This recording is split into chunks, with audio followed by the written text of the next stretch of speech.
Nah,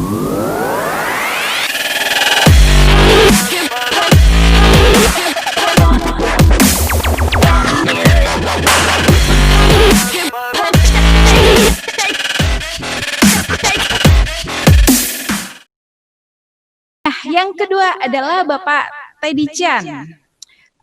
Beliau pernah belajar di Bogor Agricultural University. Kalau untuk pengalaman pekerjaannya, memang pengalaman juga sangat luar biasa. Seorang Direktur Marketing Sunken Consumer Electronic, Direktur Marketing GRTV TV Shopping, kemudian Direktur Marketing Advance and Cross Mobile Phone, Direktur Marketing Yongma Home Appliance, kemudian Senior Manager Cosmos Home Appliances. Aduh, banyak sekali nih kayaknya ya.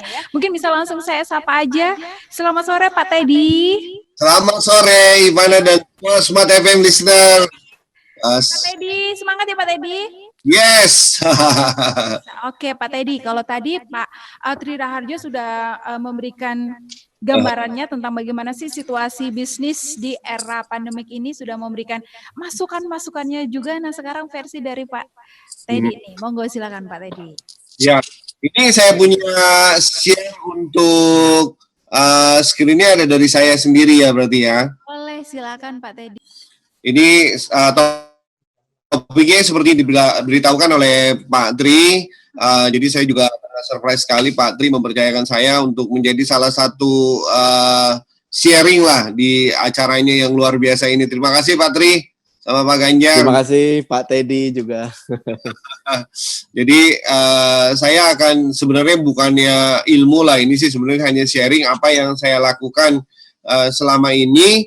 Jadi saya men-sharing kepada teman dan mudah-mudahan juga nanti teman yang ada di IBN juga dikasih kesempatan juga nih oleh Pak Tri sama Pak Oke, amin. Biar juga ya nanti Smart FM mungkin yang akan memfasilitasinya. Ya, kita gantian nanti Pak. Terima kasih. Kita bicara ini kan sekarang kitanya yang bersuara yang men-sharing, nanti kita dapat dari teman yang lain gitu. Yes. Around pandemic ini memang tadi udah dijelaskan banyak sekali pencerahannya oleh Pak Tri gitu ya. Jadi sebenarnya apa sih yang harus dilakukan oleh kita ketika bisnis dijalankan dari rumah atau WFH ini gitu. Karena tiba-tiba situasi pasar offline mendadak sepi pengunjung, sepi pembeli juga gitu. Bahkan kalau udah mulai yang PSBB kemarin di beberapa toko elektronik, suaranya gempa ya.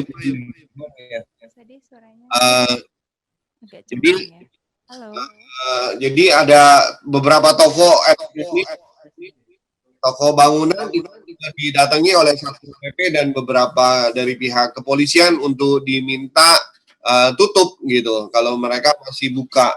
Nah ini kan udah langsung membuat situasi perusahaan tidak kondusif lah untuk dari sisi finance-nya. Nah apa yang kita lakukan di dalam situasi seperti ini? Memang pertama adalah menggerakkan sumber daya yang ada dalam perusahaan Anda. Jadi kita udah benar-benar istilahnya kalau di Pareto produk itu kita melihat jagoan-jagoan kita ini adanya siapa aja. Jadi otomatis secara tidak langsung terjadinya sesuatu seleksi alam di dalam perusahaan kita sendiri gitu. Dan ini memang hal yang tidak mudah bisa dilakukan oleh seorang pimpinan perusahaan karena antara nurani dan fakta yang harus dihadapi itu selalu berseberangan dan kita harus benar-benar memutuskan sesuatu yang sulit sekali. Jadi makanya tadi disebutkan ada sampai Jakarta tuh 1,5 juta orang yang sudah dirumahkan, benar-benar dirumahkan dan tidak mendapat gaji atau dipecat gitu kan. Ya, miris juga ya Pak Teddy ya kalau kita ngelihat yang kayak gitu ya. Iya Bu Ivana, nah ini makanya bagaimana kita sebagai, saya sih dari scope skillnya kecilnya aja dari perusahaan gitu kan. Jadi benar-benar ya sekali lagi lakukannya efisiensi di segala bidang gitu. Jadi mulai dijelaskan dari kalau kita di pabrik ya mulai dari production, logistik, di marketing, di finance, di sales, di HRD, semua benar-benar di squeeze lah istilahnya gitu. Mana yang bisa diefisiensikan. Jadi dengan kata lain kita memaksimalisasi sumber daya manusia dan teknologi dalam perusahaan dalam waktu seperti sekarang ini. Jadi makanya tadi bisnis yang berkembang yang diarahkan seperti Pak Tri tadi benar bahwa ya telekonferensi seperti Zoom ini tiba-tiba bisa mendadak jadi orang terkaya dia kan. Betul, bisa menjadi salah satu media yang paling bisa mempersatukan deh banyak hal gitu ya Pak Teddy ya. Iya betul sekali. Kemudian sekarang yang namanya istilahnya remote from home juga mau nggak mau sekarang kalau yang perusahaannya udah menggunakan IT, SAP, Oracle atau ERP yang lain itu meremote-nya lebih mudah ketimbang yang belum menggunakan ERP seperti itu. Nah kebetulan kita sudah menggunakan teknologi ICT system seperti itu, jadi bisa di remote control-nya istilahnya dari rumah pun dengan mudah gitu. Kemudian sebenarnya fasilitas seperti WhatsApp group, kemudian ada WhatsApp video itu juga untuk mengontrol kita punya tim sales yang di lapangan, yang kerja di mana, yang di rumah itu harus menggunakan buktilah bahwa mereka memang sedang bekerja di samping pengawasan-pengawasan seperti di kantor sebelumnya gitu. Ini hal yang menarik. Kemudian kita melakukan di sela-sela COVID yang terjadi adalah US dollar tiba-tiba mencuat, ya kan? Bagaimana kan 13.500 sekarang tiba-tiba kemarin bahkan pernah 17.000 lebih, sekarang udah ya kan? Kalau customer tanya, loh kok Pak harganya naik? Iya Pak, kita mah nggak naikin harga, cuman exchange rate-nya ini yang membuat naik sehingga kita penyesuaian gitu. Nah, mereka yang tidak menyentuh dan tidak pernah exchange rate bilangnya ya enggak lah, pokoknya rupiah masih laku. Iya Pak, betul. Kita juga udah kan stoknya stok lama. Nah ini selalu jadi perdebatan. Tapi untuk perusahaan kita tetap bertahan di situasi COVID-19 seperti ini, ya kita harus melakukan kenaikan harga bertahap, jangan sekaligus. Karena kalau sekaligus juga bunuh diri. Kalau kita ngitung 13.500 ke 17.000 itu udah 20% lebih kenaikannya. Nah, kalau barangnya yang import dari luar negeri itu 100%, udah pasti tidak bisa melakukan otomatis kenaikan 20% sekaligus seperti itu. Otomatis barangnya nggak laku di pasaran, daya belinya lagi turun gitu kan. Nah, ini yang harus disikapi. Tapi perusahaan harus tetap jalan, makanya kita lakukan penyesuaian harganya itu secara bertahap. Jadi di elektronik juga kita mau nggak mau harus menaikkan ya paling 5% dulu. Nanti lihat situasi. Mudah-mudahan negara Republik kita exchange rate-nya bisa kembali normal lagi. Karena kalau komponen-komponen dasarnya masih ada dari import, itu juga problem. Nah, kemudian produksi pabrik. Kita dari yang PSBB itu memang mendapat keringanan dari Kementerian Perindustrian masih boleh memproduksi barang-barang tertentu. Makanya kita juga tetap melakukan produksi pabrik difokuskan ke Pareto produk. Jadi kebetulan pabrik Sanken ini adanya di Tangerang Curug, wilayah Banten. Baru mulai ini juga kalau nggak salah hari Rabu ya. Tapi kita dapat keringanan dari Kementerian Perindustrian Indonesia. Nah, tentunya kita melakukan apa? Meningkatkan produksi yang Pareto dengan bahan baku yang ada. Karena kita melihat memilih produk yang dibutuhkan di masa COVID ini. Nah, ternyata ada blessing in disguise untuk yang Sanken itu kita salah satu produk yang diminati adalah dispenser. Kenapa dispenser? Karena kalau orang kena COVID katanya mesti banyak minum air. Iya betul. Iya. Efeknya ke sana ya Pak Teddy ya. Dan Sanken di dispenser 2 galon Bu Ivana. Jadi nah kemudian kemarin yang Wisma Atlet juga itu kan membangun Wisma Atlet ini dijadikan untuk yang kena penderita COVID. Nah itu tiap kamarnya diberikan dispenser air panas karena dia harus sering minum gitu. Dan kita kerjasama sebagai CSR dengan harga khusus kita berikan di rumah sakit seperti itu. Tidak hanya di Wisma Atlet, ada di beberapa tempat di Tangerang di mana mereka sudah mengkontak kita. Karena Sanken memang boleh dikatakan jagoannya di dispenser.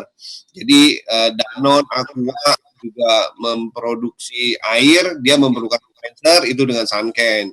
Ya. Nah, ini adalah pilihan-pilihan yang kita lakukan selama masa COVID seperti ini.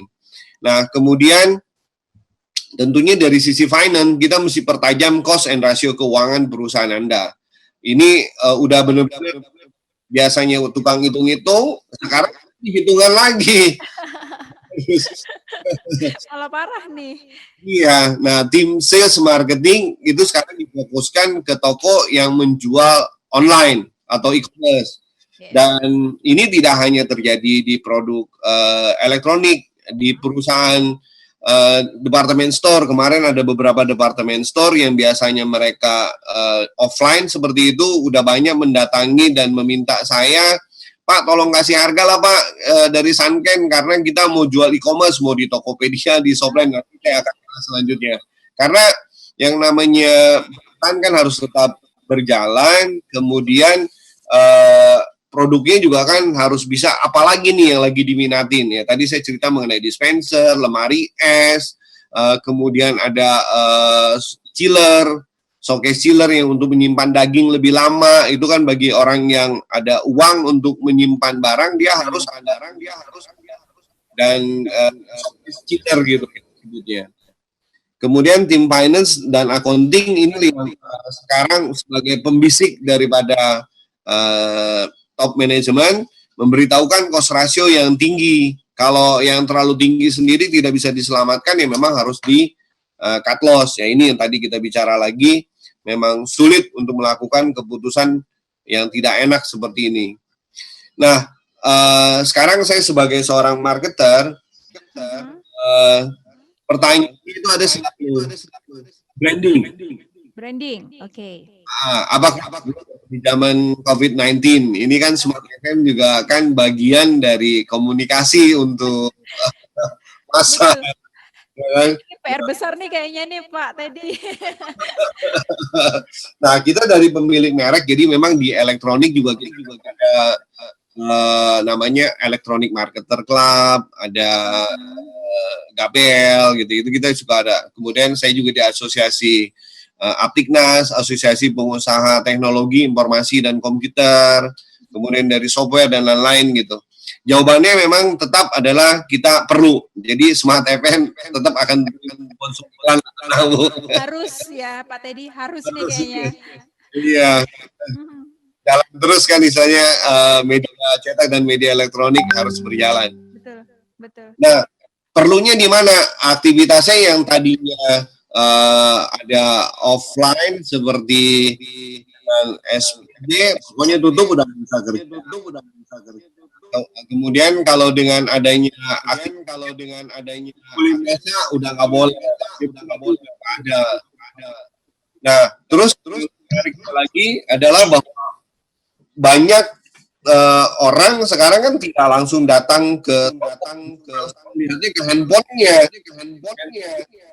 Dia akan lihat barang yang diperlukan tuh ada di mana gitu.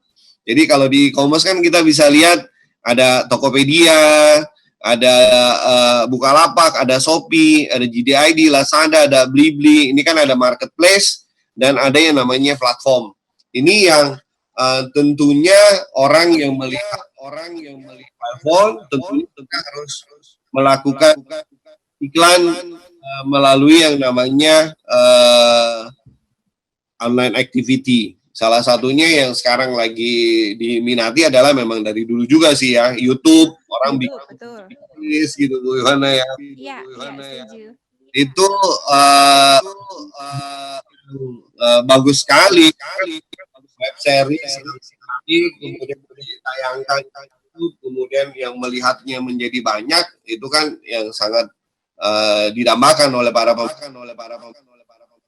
Dan sekarang apalagi Instagram dengan KOL, Key Opinion Leader. Key Opinion Leader ini sekarang mungkin bisa lebih mahal daripada tarif bintang iklan ambasador, karena kalau sekali posting satu kali aja, kalau kita contoh Ronaldo itu sekali satu minimal 15 hari loh Bu Iwan. Sekali loh itu ya Pak, tadi luar biasa loh ya. Ini 30 detik muter-muter kita 1 detik ini.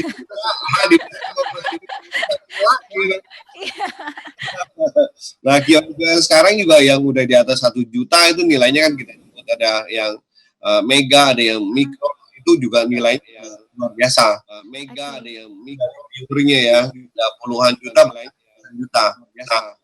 Nah, dari pihak Mungkin sendiri juga melakukan hal ini. Jadi yang namanya key opinion leader benar-benar kita cari yang sesuai target kita, yang di viewernya berapa, di YouTube yang tadi sih juga sama gitu.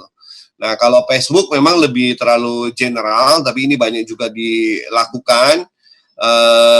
Kita semuanya masuk yang namanya Facebook, Twitter, ini kan boleh dikatakan era sebelumnya. Kemudian di WhatsApp juga. Jadi di WhatsApp juga sekarang benar-benar Indonesia media komunikasinya udah bukannya kalau dulu mungkin kita SMS telepon doang. Iya. Ya, sekarang udah gampang banget nih Pak Teddy sebenarnya. Ya, dan luar biasa. Jadi apalagi dia connect dengan semuanya gitu kan. Ini yang membuat kita pemindahan aktivitas lah. Jadi aktivitas selama COVID ini tetap harus kita lakukan, spesialnya melalui ke online. CSR juga kita lakukan, corporate social responsibility, dengan memberikan yang tadi saya sebut ada dispenser, memberikan masker, APD ini kan alat pelindung diri, ini juga udah mulai banyak diproduksi. Jadi ada beberapa perusahaan yang udah elektronik juga membuat masker dari buat muka, ada yang virus, itu benar lah yang dikatakan sama Pak Tri tadi. Jadi bisnis selama COVID ini apa aja gitu. Ini yang perlu. Jadi saya masih ada berapa menit lagi Bu Ivana? Nanti masih takutnya ada 7 menit lagi. 7 menit lagi. Oke, masih ada slide. Oke, jadi kembali ke yang e-commerce bisnisnya ini. Jadi hampir semua company sekarang, jadi kalau yang saya cerita di elektronik yang tadinya grosir itu biasanya kan udah ada umur. Anak-anaknya juga sekarang yang sekolah udah lulus S1, S2, mereka berjualannya di platform dan di marketplace. Nah, itu kebanyakan sekarang adanya di Tokopedia, di Shopee, di DID, Blibli. Nah, apa yang mereka lakukan? Karena ini langsung berhubungan dengan konsumen, jadi uangnya juga sebagai mall yang sangat besar sekali dan bisa menampung apa saja gitu. Termasuk di sini kan ada GoPay, ada OVO, ada Gojek. Ini yang saya tidak masukkan di sini karena itu lebih banyak ke makanan ya. Shopee sekarang udah mulai masuk ke makanan dengan kasih diskon 60%, luar biasa gitu kan. Nah, strategi marketing juga yang tetap sangat dibutuhkan juga untuk kondisi kayak gini ya Pak Teddy ya. Betul, sangat sekali. Seperti GDID juga dia tetap malah ada satu produk yang memproduksi OEM di Sanken. Jadi dengan merek yang diminta oleh GDID untuk merek dia sendiri gitu. Jadi Sanken ini sebagai pabrikan lokal. Kalau dulu kan kita kerja sama orang Jepang, sekarang Jepangnya yang kerja sama orang Indonesia, kita mesti bangga. Gantian dong. Di Sanken gitu. Iya. Oke. Jepang gitu, gimana? Iya, oke. Nah, ini perubahan dari pasar offline ke online, ini benar-benar mempercepat situasi seperti ini, mempercepat pasarnya dari offline ke online ini luar biasa gitu. Ini mungkin dari teman-teman yang peserta hadir di sini, mungkin yang belum bermain online, buru-buru deh online. Kalau perlu nanti mesti tanya ke Pak Tri itu sebagai pemakai brand yang selalu menerbitkan populer brand gitu. Nah, saya sendiri beruntung memang mendapatkan pengakuan dari Terasenko untuk yang mesin cuci dan kompor gas. Populer brand. Nah, itu sini kita kumpul-kumpul, jadi belum boleh kumpul kata Pak Tri, nanti diundur sampai situasinya yang baik ya semuanya ya. Nah, inilah yang saya bisa cerita mengenai offline ke online-nya lebih banyak gitu. Oke, oke. Nah, Jadi, kemudian mhm. gimana Bu Ivana? Jadi memang kondisi ini juga sedikit memaksa masyarakat kita untuk lebih pintar lagi dalam menggunakan marketing online ya Pak Teddy ya. Ya. Secara kalau kita perhatikan juga sebenarnya meskipun kita di rumah atau kita tidak bekerja dari kantor secara langsung begitu, Ya. proses marketing ini juga sebenarnya masih sangat bisa membantu perekonomian kita kan Pak Teddy ya, Ya. dengan memaksa atau pergeseran dari offline ke online ini. Cuman masyarakatnya sadar tidak dengan peluang ini? Betul. Radio juga sudah ada podcast, udah Nah, ini kan dengan sendirinya, pokoknya bisa ada di handphone dilihat lah. Jadi sekarang lebih lebih takut ketinggalan handphone daripada ketinggalan dompet gitu. setuju. Iya, karena di dalam handphone ada banyak hal yang bisa kita dapatkan di situ ya Pak Teddy ya. Betul. Buat bayar aja udah ada OVO, udah ada Betul. malas katanya ada satu negara adidaya kan Facebook mau bikin mata uang digital namanya Libra. Tapi udah keduluan sama China. China udah bikin mata uang digital duluan. Nah, ini kita tinggal dulu nih baru dapat tadi Pak Dahlan Iskan yang kasih berita itu. Oke. Itu jadi mau tidak mau kita punya teman-teman yang hadir partisipan di sini. Anda suka tidak suka, mau tidak mau, tahu dan tidak mau tahu harus ikut ke dalam yang namanya e-commerce bisnis. Oke. Karena memang situasi memaksa kita seperti ini dan kalau kita sudah mengenal, kemudian kita ada resiko untuk ketagihan di sana Pak Teddy karena hasilnya memang cukup luar biasa ya. Bagaimana mungkin bisa lebih detail lagi tanya nanti ke Pak Teddy dan ke Pak Tri Raharjo. Ini tadi saya belum di sini oleh activity. Ini saya punya di rumah, di kantor itu maunya pada demen TikTokan itu. Itu kan juga Saya juga. ya, bulan ada TikTok ya. Nah, itu sebenarnya activity kita yang sudah berubah. Oke, saya lanjut ke pemerintah juga tahu akan hal ini, jadi kita mesti pelajari semua support dari pemerintah selama COVID-19 ini. Jadi uang yang dikeluarkan oleh pemerintah itu kan besar sekali, triliunan rupiah yang sudah dialokasikan mungkin ya untuk infrastruktur, ya untuk pembangunan ibu kota negara, itu kan sekarang semua dialihkan ke COVID ini sampai bantuan BLT, bantuan langsung tunai, dan ada beberapa. Jadi kalau kita dari pabrikan juga melihat, makanya tadi yang benar yang tadi katakan Pak Tri, di mana ada krisis itu pasti ada peluang gitu. Jadi sekarang orang juga mulai berlomba-lomba, oh ternyata proyek yang disediakan sebelumnya kan istilahnya untuk yang LKPPE kan banyak yang di cut lah untuk dari pemerintah, tapi disemuakan ke bisnis-bisnis seperti APD itu. Nah, kecepatan dari switch dia punya bisnis dengan sekarang itu luar biasa sekali. Contohnya kayak yang kesehatan tadi, vitamin tadinya yang nggak laku sekarang udah habis mulu, dari yang termurah sampai yang termahal habis semuanya gitu. Karena yang dijual adalah kesehatan orang tua pada sehat. Nah, kemudian peraturan PSBB, semua undang-undang yang ini mesti dipelajari supaya supportnya ada di mana dengan bisnis geluti sekarang gitu.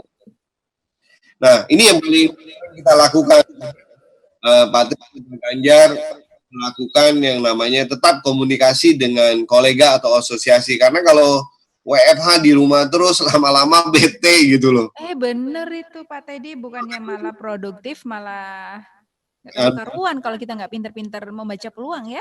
Betul, ya, menyalahkan situasi, akhirnya terbenam sendiri. Nah, kalau dengan kita komunikasi seperti ini, banyak hal yang positif, banyak hal-hal yang peluang yang bisa dicari.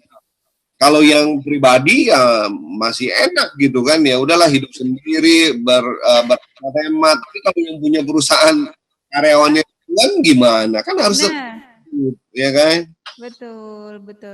Nah, ini tetap komunikasi dengan kolega dan asosiasi, karena dengan berkurangnya ketemu fisik, maka tetap berkomunikasi secara online maupun webinar seperti ini. Ini penting sekali gitu. Nah, semua karyawan pelanggan, manajemen itu terus melakukan komunikasi yang intens melalui WhatsApp, email, Zoom, dan lainnya. Dan Sahabat brand, jangan lupa subscribe, like, komen, dan share ya.